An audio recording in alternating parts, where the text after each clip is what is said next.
E aí, ligado aqui na TV Câmara Guarulhos, então seja bem-vindo a mais uma edição do nosso Câmara em Pauta. Hoje para tratar de um tema aqui, de um alerta, a gente pode dizer assim, né, para a cidade de Guarulhos. Um sinal amarelo que está ligado aqui, que é a febre amarela. Então é um tema bastante pertinente, um tema que a gente tem que tratar com muito carinho, com muita dedicação, com muita atenção, porque com saúde, afinal de contas, não se brinca, né? Já diria aquele velho ditado. Bom, vamos apresentar os convidados que vão fazer o programa com a gente, para a gente poder explicar um pouco sobre a doença, o que é, como é transmitida, desmistificar algumas coisas, falar para você como é que você pode se prevenir, como tratar. Então, hoje estão aqui o Alexandre Piva, que é médico infectologista do Hospital Padre Bento e do CEMEG aqui de Guarulhos também. Doutor, muito obrigado por ter vindo ao Câmara em Pauta, seja bem-vindo. Eu que agradeço, é um prazer, falar de um assunto tão importante. Tamo junto aí. Também com a gente o Paulo Moraes, que é enfermeiro do Departamento de Assistência Integral à Saúde. Paulo, muito obrigado por ter vindo também ao Câmara em Pauta. Agradeço o convite e a importância desse momento para esclarecer a comunidade é ponto estratégico para a gente. Muito importante. Também com a gente a presença do Dalton Camargo, que é professor de Epidemiologia da Uniesp. Professor, muito obrigado por ter vindo também ao Câmara em Pauta. Obrigado a vocês pelo convite. Esperamos que possamos esclarecer a dúvida de todas as pessoas por aqui. Que palavrinha difícil, epidemiologia, mas a gente tem que treinar aqui a articulação, viu? O apresentador é feito para essas coisas mesmo. Aproveito e faço o convite para você, se você quer participar do nosso programa, lembre-se, você pode se comunicar com a gente pelo e-mail, câmaraempauta@câmaraguarulhos.sp.gov.br ou então pelas nossas redes sociais, a Câmara tem um Facebook oficial, você pode se comunicar com a gente por lá. Eu queria saber quem pode me explicar o que é exatamente a febre amarela e como é que se transmite. Pode ser? Pode. Olha, febre amarela é uma arbovirose. O que significa arbovirose? Uma doença produzida por um inseto hematófago, né, que tem essa predileção por sangue e que, né, pega por exemplo, o que está acontecendo, né, pega um macaco, ou seja, um animal que esteja infectado e pode passar isso para o homem. Então é uma doença, só que ela tem um índice. Por que ela é importante? Por que nós estamos conversando? Porque é uma doença que ela pode ser a grande maioria, isso felizmente é assim, a grande maioria é uma doença banal, assintomática, quase 90% são doenças leves. Mas é que de 10 a 20% pode ser doença extremamente grave e alguma literatura fala em um índice de mortalidade de 30 a 50% dos pacientes acometidos. Isso dá febre amarela? Da febre amarela. De 30 a 50%? A 50% de mortalidade. Caramba, é bastante até, né? Isso. Nos casos graves, que depois eu explico um pouquinho, os casos com icterícia, com febre, depois a gente fala um pouquinho Explicaremos sobre isso. na hora dos sintomas, né? Sim. Quando a gente for falar dos sintomas. E muito se falava só da dengue, né? Porque é o mesmo mosquito que transmite, não é o Aedes aegypti? É isso? Isso. O que está acontecendo agora, o transmissor, ainda nós não tivemos nenhum caso que tenha sido transmitido pelo Aedes aegypti. O que tá sendo transmitido porque são dois ciclos que existem na febre amarela. Tem o ciclo urbano, esse sim é transmitido pelo Aedes aegypti. Certo. E tem o ciclo silvestre, e aí sim, são dois tipos de mosquito, que é o Aedes, o Haemococcus e o Sabetes. Então, por enquanto, que todos os casos confirmados, principalmente na Zona Norte, Atibaia, Mairiporã, foram casos de Sabetes. De Haemococcus, não de Sabetes, todos os casos. Mas foi transmitido do mosquito, né, por esse mosquito. Quer dizer, até agora não tivemos nenhum caso urbano. Não sei se você está entendendo. O último caso urbano que nós tivemos, o que é o ciclo urbano? Quando, por exemplo, pica um homem, o Aedes pica um homem, e aí ele vai passar para um outro homem. Isso é o ciclo urbano. Não tivemos nenhum caso. O último caso que aconteceu, urbano, foi em 1942, no Acre. Caramba, o último caso. Exatamente. O que nós estamos tendo é ciclo silvestre. Pela proximidade das pessoas com florestas, né, que foi até a mata, ou que o macaquinho veio até perto do peridomicílio, né, e pôde transmitir. Então nós tivemos casos agora, por enquanto, só de silvestre, nenhum caso urbano por enquanto. Agora é importante a gente esclarecer bem, né? Você disse aí, o macaquinho às vezes veio até em casa, tem gente que mata macaco achando que é o macaco que transmite. E não é isso, o que é um equívoco total, né? Isso a gente tem que deixar bem claro. O macaco, ele é um sinalizador do que é que está acontecendo. É ele que indica para a gente aonde deve ser dada a vacinação. É importante que você tenha. O macaco é importantíssimo, né? Então, um equívoco muito grande, né? O macaco, não pode matar o macaco. Onde está morrendo o macaco, é ali que a gente deve vacinar as pessoas. Por quê? Porque o macaco não transmite febre amarela. Ele é infectado. Isso. Quem transmite a febre amarela é o mosquito. Isso, ele é infectado e aí vem a óbito, assim como pode vir um ser humano também, Exatamente. certo? Bom, depois a gente vai entrar exatamente nos tipos de vírus, você mais ou menos falou do silvestre urbano, os sintomas, enfim. Mas eu queria saber um pouco do Paulo a questão da vacinação em Guarulhos, né? Que eu acho que é para cá que a gente pode chamar a sua pauta, né, Paulo? Quando foi noticiada aqui a morte de alguns macacos em áreas próximas aqui de Guarulhos e que provocou uma parte do fechamento lá do Parque da Cantareira, do Núcleo Cabo Sul, todo mundo ficou muito preocupado e virou muito tema de discussão na cidade. Agora o que a gente vai fazer? Tem vacina? Não tem? O governo do estado vai liberar lote de vacina? Não vai liberar? O que a gente vai fazer? Então explica um pouco essa questão da vacinação em Guarulhos. Quem é que precisa tomar vacina? A vacina está sendo dada? Não está? Por favor. Bom, é importante ressaltar essa questão de que o município de Guarulhos, junto com as áreas técnicas, a divisão de epidemiologia, a gente lá do Departamento de Assistência Integral à Saúde, a gente já vem monitorando essa questão da febre amarela no país, digamos assim, né? E aí, por conseguinte, especificamente no estado de São Paulo e nos nossos municípios vizinhos. Isso desde abril, a gente já tem algumas análises, fizemos algumas vacinações, só que agora, por conta da proximidade das ocorrências de primatas não humanos mortos, então aí os nossos macacos são sinalizadores aí dessa doença próximo do ser humano, né? A gente conversou, tivemos algumas reuniões a partir do advento da morte do macaco aqui no Horto Florestal, próximo aqui do Cabo Sul. A gente constituiu um grupo de trabalho e fizemos algumas conversas, algumas reuniões sistemáticas e conversamos com o CVE, que é o Centro de Vigilância Epidemiológica do Estado. E aí, como não temos, em nenhum momento foi encontrado um macaco morto no território de Guarulhos, e nenhum deles por uma ocorrência por febre amarela, melhor dizendo, a gente conseguiu uma estratégia com o Estado para fazer essa vacinação preventiva. Então, a gente pegou essa como área estratégica a área das matas, próximo das matas. Então, a gente começou a vacinar efetivamente Guarulhos a partir do dia 28 de outubro, que foi o dia do servidor público. Então, nós começamos a vacinar algumas áreas. Então, foi a área da UBS Cambará, a área da UBS Cabo Sul e a área ali da UBS Recreio São Jorge, de forma preventiva, porque estava próximo da mata e justamente próximo do horto onde ocorreu a morte do macaco por febre amarela. A gente vem conversando com o CVE e eles vêm liberando a vacina para a gente de forma sistemática, entendendo que isso é uma ação estratégica de prevenção. Aqui já foram vacinadas mais de 80 mil pessoas, né? Eu tinha esse dado. Até ontem foi um pouco mais de 83 mil pessoas. E continua a vacinação? Continua a vacinação. A gente está em discussão com o Estado, com o CVE, para poder ampliar esta área. Então é uma ação estratégica para a população não precisa ficar com medo, porque a área que a gente está vacinando são áreas que estão expostas ao risco por estarem próximos da mata. Inclusive, como foi citado aqui pelo Dr. Piva, o último caso foi lá na década de 40 de febre amarela urbana. Os casos que a gente tem no Brasil é de febre amarela silvestre, aquelas pessoas que por algum motivo não estavam vacinadas e foram no meio da mata e se infectaram lá. Então é isso que a gente está tentando. Na maioria das vezes, aquilo que eu disse aqui e questionei o professor Piva aqui, o Dr. Piva, sobre o mosquito Aedes aegypti, ele só tem transmitido dengue, não febre amarela, né? Só, né? Como se fosse pouco, né? Mas dengue, só dengue e zika vírus. A febre amarela por ele não, por enquanto. Graças a Deus, nesse momento não. E essa nossa ação é justamente para que se mantenha ainda nessa tríade viral aí, dengue, chikungunya e zika vírus, que já nos preocupa muito por conta das ações que a gente vem já desenvolvendo. E depois eu acho que a pauta não é essa, mas a preocupação são os sorotipos da dengue, né, doutor?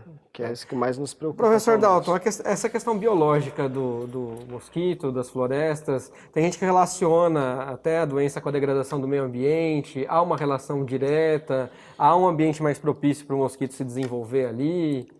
Nós nascemos numa região propícia para esses mosquitos, né? Toda a América setentrional, daqui de cima de São Paulo para cima, e parte da África, está no trópico. onde eles têm essa propensão de se reproduzirem mais rapidamente, devido às pancadas de chuva, aos alagamentos e tudo mais. Biologicamente falando, né, quando você invade a casa dos outros, os outros respondem da mesma maneira. E é o que acontece no caso da silvestre, que o homem inadvertidamente entra para pescar, para caçar, ou mesmo para construir sua casinha ali, fazer um sítio, e ele não faz parte desse ciclo. E ele passa a fazer parte do ciclo, inadvertidamente, sendo picado pelo mosquito. Tomando as proporções urbanas, né, o Aedes aegypti havia sido controlado em 1942. Tá?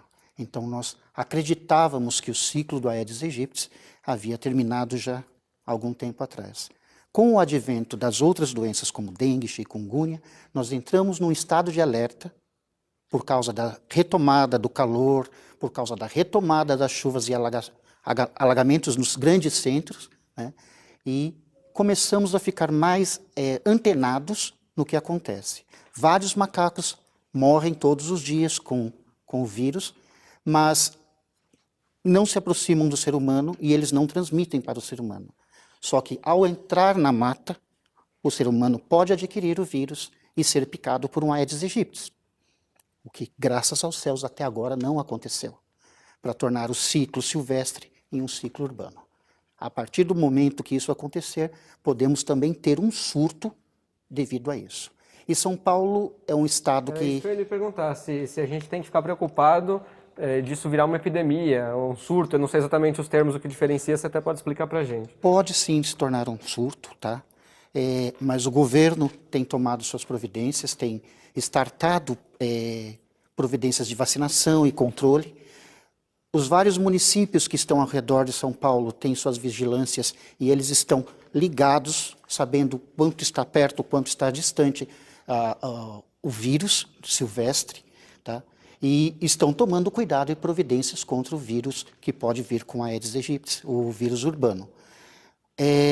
Não há como prever as proporções, né, a partir do momento que o Aedes aegypti pode contrair os 4 vírus de uma vez e pode transmitir qualquer uma dessas viroses para nós. Só para eu chamar o intervalo, então, para a gente não fugir, porque é gancho. Quão preocupados os guarulhenses devem ficar? Até agora, bem tranquilos. Por enquanto, sem alarme. Sem alarme nenhum, porque as providências já estão sendo tomadas. Maravilha. Na volta do intervalo a gente vai continuar falando sobre esse assunto. Então, quero continuar conversando sobre as UBSs ainda, a campanha de vacinação, porque tem uma lenda, não sei se é lenda, se é verdade, se é prazo de validade da vacina, que seria de 10 anos, né? Eu não sei se é isso mesmo, você pode me confirmar depois. E tem parente, tem amigo que parece que já havia tomado a vacina, estava na validade, tomou a picada e aconteceu uma fatalidade, é um caso até de uma amiga, vou contar aqui também. E aí você vai esclarecer pra gente também, Paulo, se as pessoas devem correr para se vacinar, porque depois dessas notícias todo mundo ficou, né, empolvoroso, e agora? Preciso vacinar, vou buscar o UBS e tal. Então a gente vai responder essas questões daqui a pouquinho, depois do intervalo, uma pausa e a gente já volta.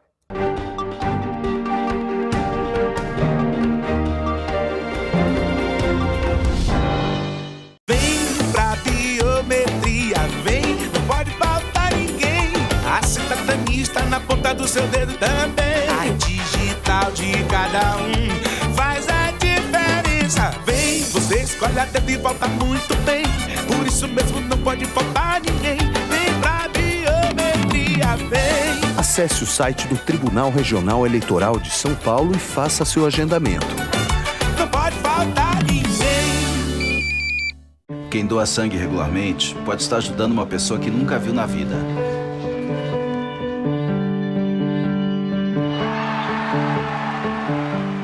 Ou alguém que acabou de começar a viver. Pode estar ajudando quem já passou por muita história.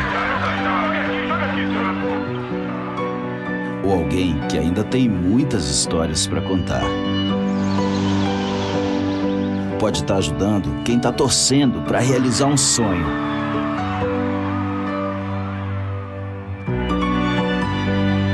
Ou alguém que está torcendo para ser ajudado. Quem doa sangue regularmente pode até não saber quem está ajudando. mas sabe que está ajudando muita gente. Ministério da Saúde, Governo Federal.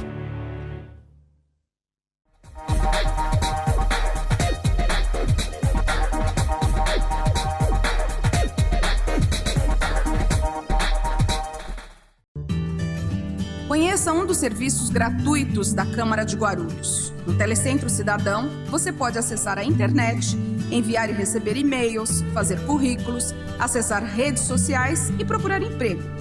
Tudo com o apoio dos monitores da Câmara de Guarulhos. No Telecentro, cada pessoa pode utilizar o computador por até 1 hora e imprimir 10 páginas. A Câmara também oferece acesso facilitado para cadeirantes e portadores de pequenas deficiências visuais.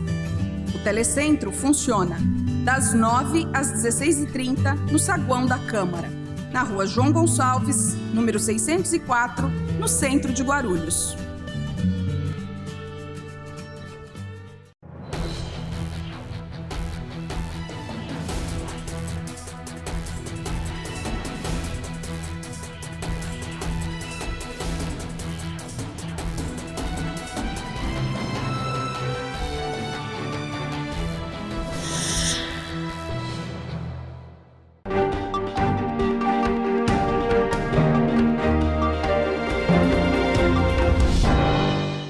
Tudo bem, Câmara em Pauta de volta, hoje falando aqui sobre febre amarela, este tema que hoje está tão em evidência, recebendo aqui o Alexandre Piva, médico infectologista do Hospital Padre Bento, Paulo Moraes, que é enfermeiro do Departamento da Assistência Integral à Saúde, e o Dalton Camargo, que é professor de Epidemiologia da Uniesp. Piva, você queria comentar alguma coisa do que o pessoal falou aqui antes da gente ir para o intervalo? A gente tinha ido para o intervalo. O senhor até tinha me chamado a atenção aqui no off, né, como a gente diz, aqui, durante o intervalo. Queria complementar. Por favor, fica à vontade. Então, eu estava dizendo o seguinte, que eu moro na Serra da Cantareira, então eu tenho essa preocupação, né? Então, teve 2 macaquinhos que morreram lá, na Serra, e foi mandado para o Adolfo Lutz e não foi constatado que morreram de febre amarela. Mas teve 2 em Atibaia que morreram de febre amarela, inclusive um amigo meu que recolheu do lago da casa dele e foi constatado febre amarela. E o outro foi esse caso que ele contou, que morreu no Horto Florestal. Esses 3 foram, mas veja, todas elas aquilo que eu disse, urbana, né, pelo Aedes hemagogos, não foi pelo Aedes aegypti. Perfeito. Vamos falar um pouco de sintomas, então, para depois a gente entrar naquela questão da vacina, que eu vou entrar aqui com o Paulo. Falar um pouco de sintoma da doença. Primeiro, é vírus, né? Essa doença é causada por vírus. Isso, é um flavivírus, né? Isso é muito interessante. Bom, eu como infectologista acho extremamente interessante, porque o flavivírus, ele produz 4 doenças, né?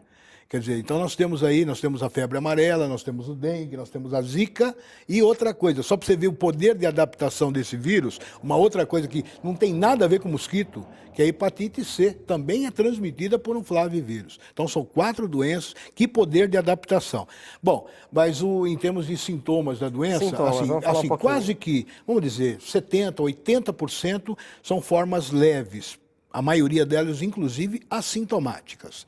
Só uma parte, 20%, 30% é que se transformam em formas graves, né? Que aquela pessoa... Porque ela é uma doença bifásica. O que eu chamo de doença bifásica? É uma doença que vem, o que a pessoa sentiria? Uma febre, um mal-estar, uma dor no corpo, uma mialgia, nada mais do que isso. Né? Isso, um mal-estar, nada mais do que isso. São sintomas inespecíficos, que dura de 3 a 4 dias. Isso é o período da infecção. Depois disso daí, depois essa febre vai diminuindo, a gente chama de período de remissão, que dura mais ou menos umas 48 horas. Após essas 48 horas é que é o problema. A grande maioria vai desaparecer, teve aquele quadro leve, tranquilo e acabou. A própria defesa dele vai dar conta do recado e não vai ter problema. O problema são esses 20%, 30% é que a febre vai recrudescer. Esse é o caso que pode se transformar numa febre amarela grave. Aí começa a vir icterícia, começam a vir hemorragias, né? Epistaxe, hemorragia de qualquer maneira, porque existe uma coagulopatia dentro do paciente, etc. Ou seja, esses pacientes que podem evoluir para óbito. Icterícia é a pele amarelada. Icterícia é a pele amarelada. Só para a gente deixar sem forma técnica.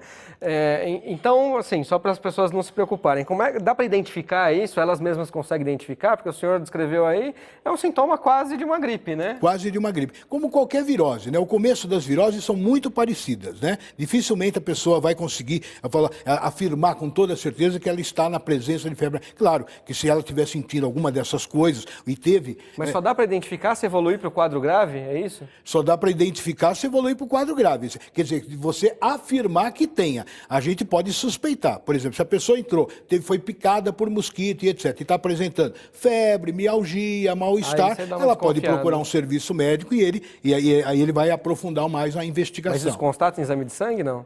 Constata em exame de sangue. Tem exames inespecíficos e exames específicos, que depois podemos detalhar sobre isso. Pode ser também, a gente pode falar depois. Depois a gente também fala de tratamento, né? Quem descobriu que tem o tratamento, forma de prevenção, enfim. Mas antes vamos para a questão da vacinação. Sei lá, tô achando que tenho, vou correr atrás da vacina, ou não quero pegar, tô com medo. Pessoal, é para esse desespero todo, para ir atrás da UBS, procurar, para esse alerta todo, ou a gente tem que ficar um pouco mais tranquilo, como disse lá o professor Dalton? Bom, Leandro, essa questão da vacinação, a gente fala para a população em si como um todo, para ficar tranquila, porque a Prefeitura Municipal de Guarulhos, a Secretaria de Saúde e outras secretarias envolvidas nesse processo aí estratégico está monitorando, e a gente tem a tranquilidade de passar para a população que não há nenhum tipo de alarde, não há motivo de uma corrida ao ouro, né? Ir às UBS que estão fazendo a vacinação contra a febre amarela para se vacinarem. A gente, como eu disse anteriormente, a gente está vacinando uma área estratégica que a gente colocou como uma área de risco, que são áreas próximas da mata. Então, nesse caso, as pessoas têm muito maior chance de ter contato com hemagogos, com vetor aí que pode estar contaminado com o vírus da febre amarela. Atualmente, nós temos 12 unidades básicas vacinando contra a febre amarela, né? Tanto na região do Cantareira, região de Se alguém for viajar, é recomendável, né? No caso dos viajantes, tal. Sim. E aí a referência é o ambulatório da criança e a UBS Secap, que também já tradicionalmente vem fazendo esse tipo de vacinação. Então, reforço, não há motivos para ficarem alardeados, não há motivo para pânico. Até mesmo porque nós estamos tomando todo o cuidado de fazer uma divulgação nas mídias para que a população fique bem informada sobre o status do município de Guarulhos nessa questão da febre amarela. A vacina ela tem validade de 10 anos mesmo? Então, o Ministério da Saúde, algum tempo atrás, eles colocavam, a cada 10 anos você vai fazer um reforço. Mas aí ele está considerando, a partir de abril deste ano, de 2017, o Ministério adotou um estudo realizado pela Organização Mundial de Saúde, onde ela comprova que a vacina contra a febre amarela, com apenas uma dose, confere imunidade permanente à pessoa. Então não há motivo, quem já tomou vacina em algum outro momento da sua vida não precisa tomar nova dose. Eu vou pedir o apoio aqui do professor Dalton, então, para tentar entender biologicamente como funciona a vacina, professor. E para o senhor me explicar o que pode ter acontecido, então, no caso do pai de uma amiga minha que tinha tomado a vacina, eu acho que fazia coisa de 5 anos, ele foi pescar no Mato Grosso e ele foi picado pelo mosquito, contraiu febre amarela e veio a óbito. Ele desenvolveu caso grave e faleceu. Então, o que pode ter acontecido se a vacinação ela é permanente nesse caso?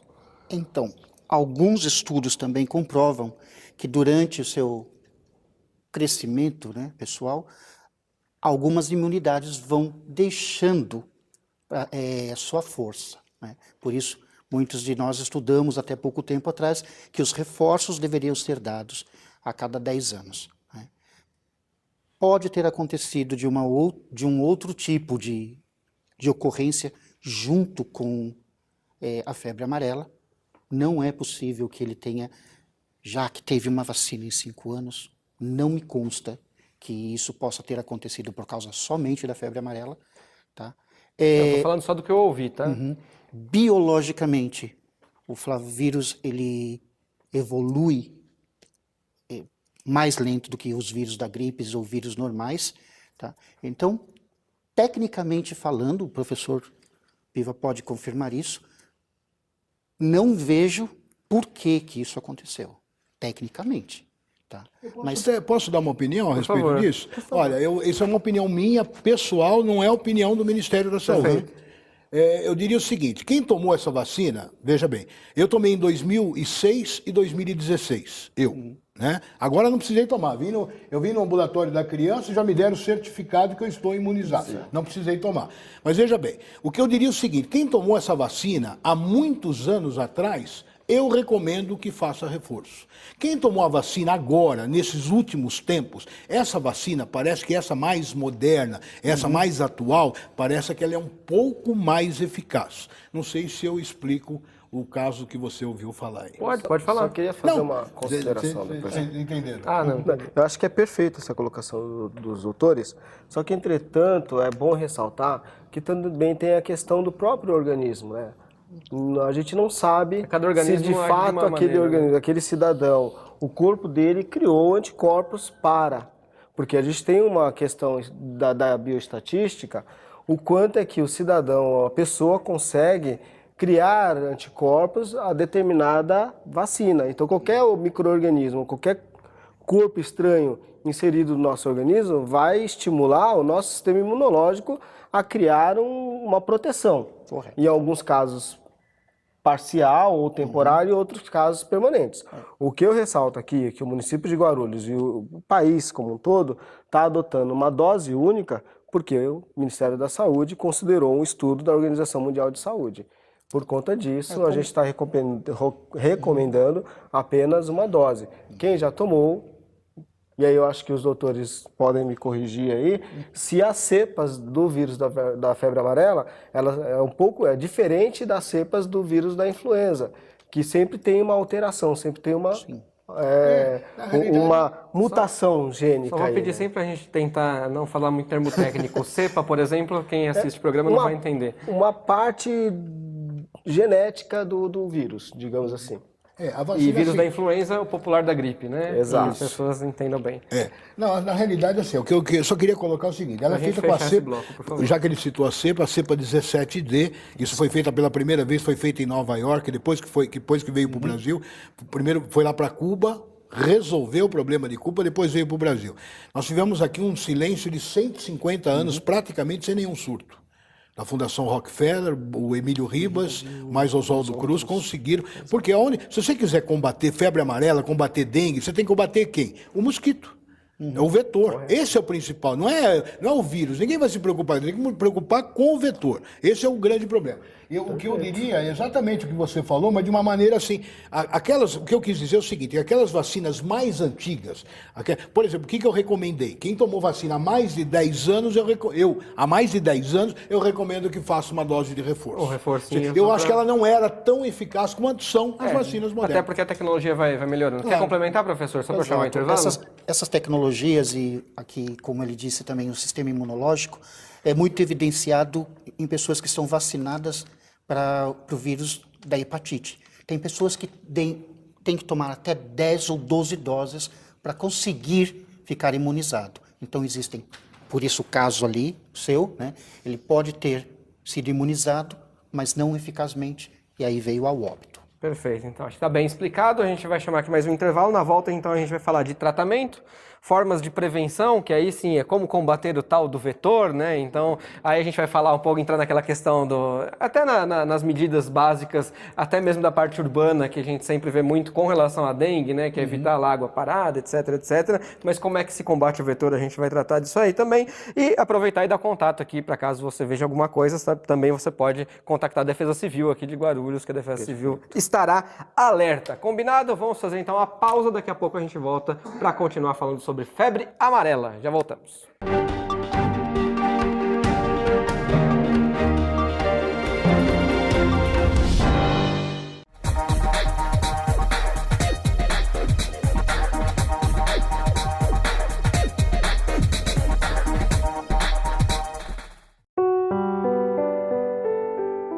A dengue ela é caracterizada como uma doença febril aguda de um amplo espectro clínico. Os principais sintomas são dor de cabeça, dores no corpo, dores musculares, manchas na pele, dor atrás dos olhos.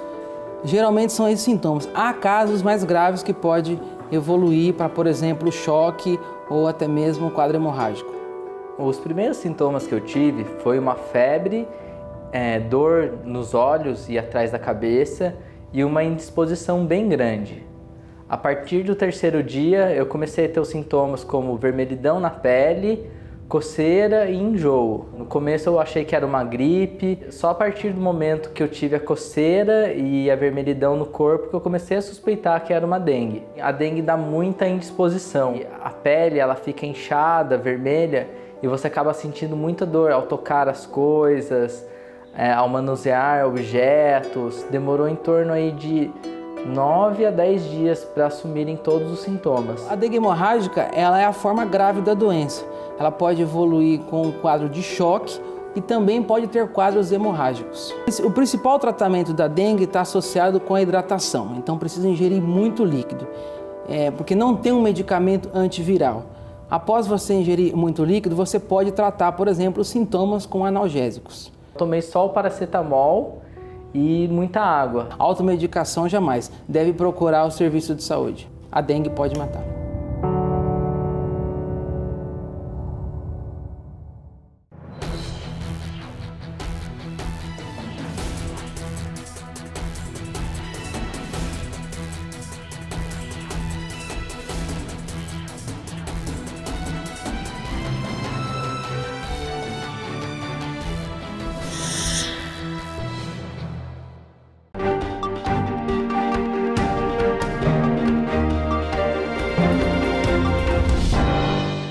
Maravilha, Câmara em Pauta de volta, hoje falando sobre febre amarela. Antes de ir para o intervalo, e nos blocos anteriores, a gente já falou aqui um pouquinho sobre o que é exatamente a doença, como é transmitida, e já falamos um pouquinho sobre os sintomas, e agora a gente vai falar sobre tratamento e prevenção. Então, primeiro, eu acho que o tratamento, né, professor Piva, ajuda a gente aqui. Descobrir que tem a doença, está diagnosticado, o exame de sangue, sei lá, diz que tem mesmo. Como é que trata a febre amarela? A febre amarela, ela não tem nenhum tratamento específico. Eu não vou fazer nenhum tratamento, não existe um antiviral específico contra a febre amarela. O que existe é tratamento de suporte. Nas formas leves, praticamente observação, se precisar internar, vai ver qual que é um tratamento sintomático só para aquilo, está com dor no corpo, um analgésico, está com febre, um antitérmico, nada mais do que isso. O mais importante seria o tratamento das formas graves. Esse tratamento precisa de unidade de terapia intensiva, porque aí já tem, veja, normalmente são hemorragias, tem coagulopatia, nós temos que corrigir esse tipo, os sangramentos do paciente, ou seja, é um paciente extremamente grave, que só a título de unidade de terapia intensiva. Das pessoas que desenvolvem a parte grave, quantos vêm a óbito? Então, das formas graves, se contraiu a forma grave, 30% a 50%, ou seja, até metade só das formas graves. Eu achei que era dos totais, não é dos totais. É que 90% é formas leves, mas quem chegou na forma grave, de 30% a 50% vão morrer. É uma porcentagem bastante alta. Por isso a preocupação. E formas de prevenção, como é que a gente combate o mosquito? Vou pedir ajuda também do nosso biólogo epidemiologista ali, do professor Dalton, e sua também, Piva, para a gente falar. Como é que se combate o mosquito? O Dalton também pode entrar nessa conversa, o Paulo também, por favor. Como é que se combate o mosquito, então? As campanhas têm sido feitas, temos que acabar com a água parada. Lembrando que estamos falando de qual mosquito primeiro? Do Hemagogus, é isso? Hemagogus. Ou do Aedes? O egípcio está aí, né? São todos parecidamente... Tem que combater todos. Então, para combater todos, o que a gente faz? O mesmo sistema que se usa para combater o Aedes aegypti. Não se acumula água, tampa-se poços e tudo mais. Tenta-se, na medida do possível, evitar contatos com água parada e tudo mais, onde pode deixar que qualquer um desses mosquitos se proliferem, né, que eles possam crescer. E, biologicamente falando, nós somos uma região úmida, quente e gostosa para eles. Eles vão, com certeza, se reproduzir rapidamente, e se um deles tendo adquirido o vírus, todos os outros que começam a nascer vão ter também. E aí aquelas dicas simplesinhas para se proteger da dengue vale para todo mundo, né? Deixar aquelas garrafas de cabeça para baixo, evitar guardar pneus velhos, né, que acumulem água, as caixas d'água sempre tampadas. como você Pode usar colocou, aqueles protetores. Cuidado com os pratinhos dos animais, né, daqueles bebedouros de água para animais, entre outras coisas. É isso, Paulo? Correto. Pelo lugar certo? Lembrando que a gente está falando de febre amarela, mas a nossa grande preocupação é a urbanização da febre amarela. E para isso a gente tem que combater o Aedes aegypti, evitando que tenha focos. Então, recipientes com água parada, caixa d'água destampada e outras coisas mais que possam criar esse meio propício para a larva do Aedes. Aqui em Guarulhos ainda tem as equipes que vão até as casas das pessoas, fazer aquela vistoria. Não lembro se era do centro de zoonose, se era do centro de atenção à saúde, eu não lembro de onde era. Aqui em Guarulhos a gente tem as unidades de saúde, né, onde tem a equipe de saúde da família, e dentro dessa equipe de saúde da família eu tenho o agente comunitário de saúde, que tem a função primordial de educação e saúde para a comunidade. Ele entra no domicílio, faz a entrevista com o cidadão, vê as condições prioritárias ali e a condição ambiental também. Se ele vê que tem algum local propício para criar, que é criadouro de larvas ali do Aedes, ele vai orientar o morador a como proceder e não ter mais aquele criadouro. Fora dessas áreas ainda temos os agentes de combate a endemias, né? A gente chama de os agentes de saúde, auxiliares de serviços em saúde, que é os que vão fazer o bloqueio mecânico, aquele que entra para dentro dos imóveis e vai ver se tem o pratinho com água, vai virar o pratinho com água, vai jogar alguma substância no ralo e vai também orientar a população com relação a como combater o Aedes de uma forma geral. Lembrando que essas pessoas sempre vão uniformizadas, certo? E com o crachá da prefeitura, para que você não tenha medo de deixar as pessoas entrarem, né?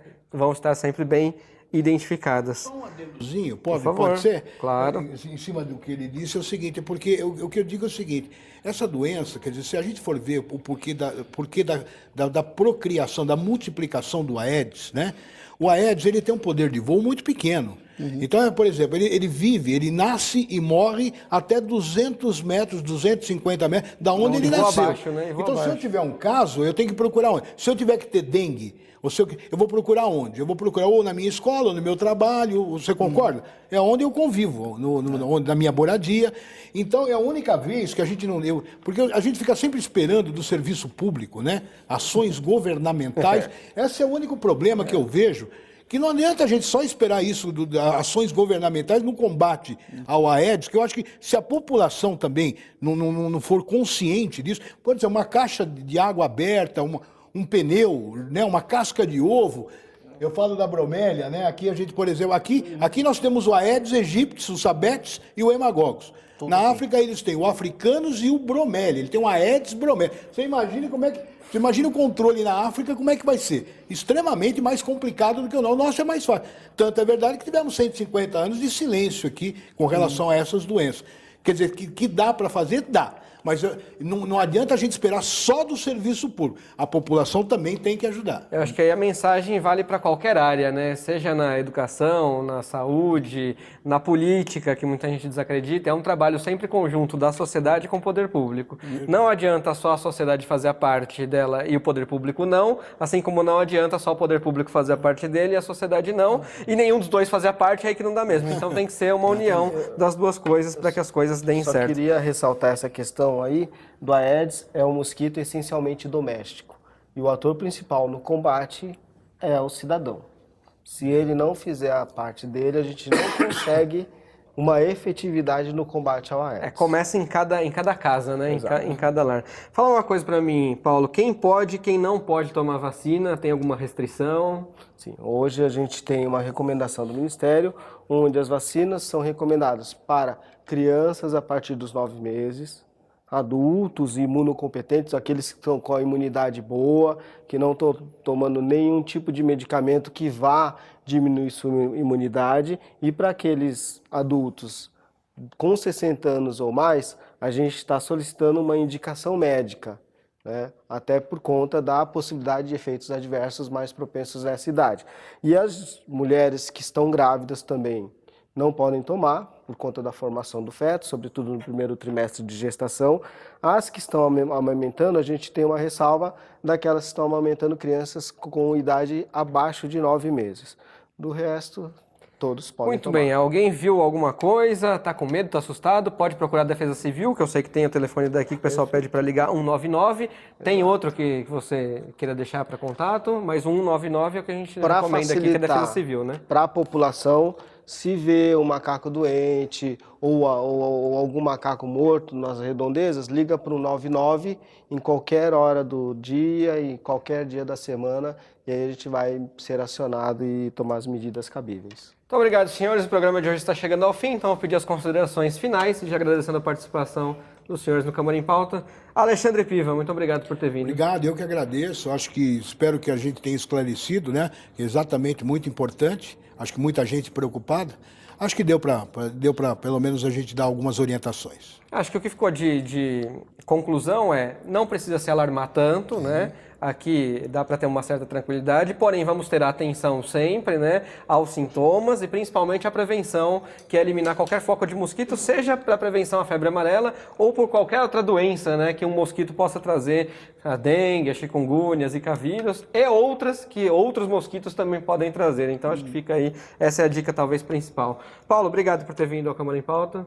Bom, eu agradeço o convite, a oportunidade de esclarecer ainda mais essa questão da febre amarela e das ações que as secretarias da Prefeitura Municipal de Saúde de Guarulhos está tomando, né?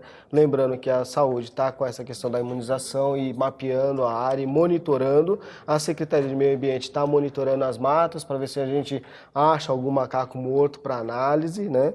E lembrando duas coisas importantes. O macaco não é nosso inimigo, ele é o termômetro do que está acontecendo ao nosso redor, então não maltrate, nem matem esses animais. E qualquer coisa, novamente, o 199, Defesa Civil. Muito obrigado, Paulo. Professor Dalton Camargo, muito obrigado por ter vindo também ao Câmara em Pauta. Obrigado a vocês pela gentileza do convite. Lembrar que todos os animais que são contrabandeados, os silvestres, podem trazer sim para a população algum risco, algum dano. Então evitem contrabandear, comprar animais silvestres sem autorização e trazer para os centros urbanos, que isso pode sim também startar uma provável doença, uma provável epidemia. Acho que quanto mais a gente maltrata a natureza, mais ela devolve, né? O que ela está sofrendo, né? Então, infelizmente, vamos ter aí, está bem claro para a gente que a natureza é sagrada. Deixa a natureza em paz aí, vamos ver nossa vida independentemente disso. Gente, muito obrigado por ter acompanhado o nosso Câmara em Pauta de hoje. A gente espera ter esclarecido você na medida do possível. Não a razão para alarme, mas sempre a razão para atenção e para ficar sempre alerta e principalmente se prevenir contra esses mosquitos. Combinado, e qualquer coisa, procure aí a Defesa Civil 199. Muito obrigado por ter ficado com a gente. Nos vemos aqui numa próxima oportunidade, num novo Câmara em Pauta com um novo tema. Muito obrigado e a gente se vê. TV Câmara Guarulhos, o canal da cidadania. Tchau, gente.